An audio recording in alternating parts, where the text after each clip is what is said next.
You stupid boy. Stupid boy. He was such a pompous, self-important character, but everybody loved him. Your name will also go on the list. What is it? Don't tell him, Pike. Pike. His name was Arthur Lowe, and he was my granddad. But most people knew him as Captain Mannering from Dad's army. I inherited my love of the sea from my dad and granddad, and I spent my early childhood on the family boat here in Ramsgate. My dad now lives in New Zealand by the sea, and we keep in touch regularly by video call. You've made it to Ramsgate then? Granddad made a lot of friends along the waterfront there. He'd walk along there as if he owned the place.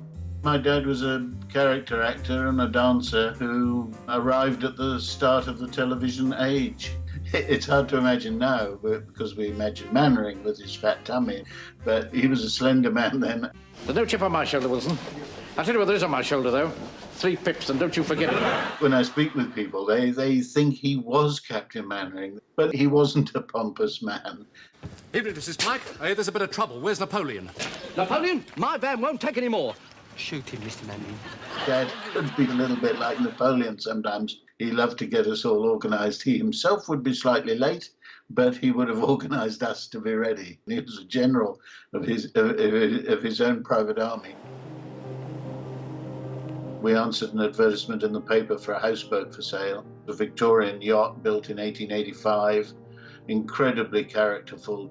My granddad and grandmother moved on to Amazon as a cheap way of living. The idea of restoring the boat to her former glory ran parallel with the success then of his acting career in Dad's army. It was gleaming, beautiful woodwork. One of the things my granddad ensured was put in place was a bar, and he needed a crescent cut into it to accommodate his belly. When I was born, my granddad felt absolutely adamant that I'd have a proper pram.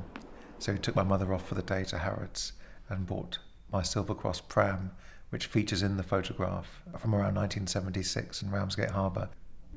Connected with his love for the sea, my grandfather also loved the RNLI. He was a huge advocate of the organisation, and he visited many lifeboat stations, and he also left a large legacy for them in his will.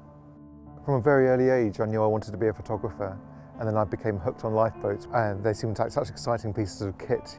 And so this is the project now that combines both those childhood passions. I wanted to photograph all of the lifeboat stations and make a body of work that unifies the RNLI family into one photographic project.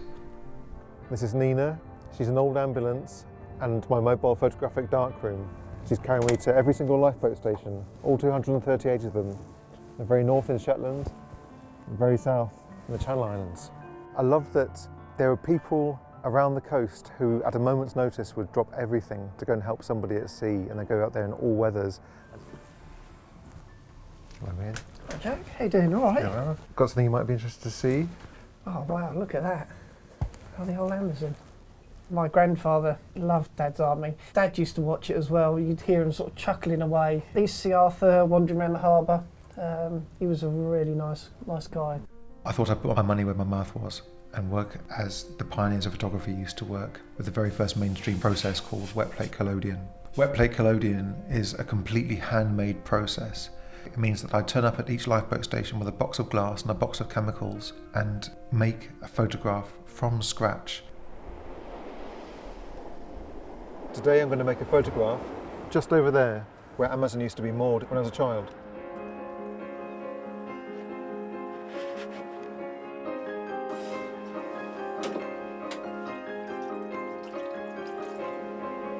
A tribute to my granddad and Ramsgate family life. I'd really like to think that my grandfather would have loved to see the work I'm making today, to see all the photographs hanging on the boathouse walls that he'd have visited, and to see his interest in the RNLI living on.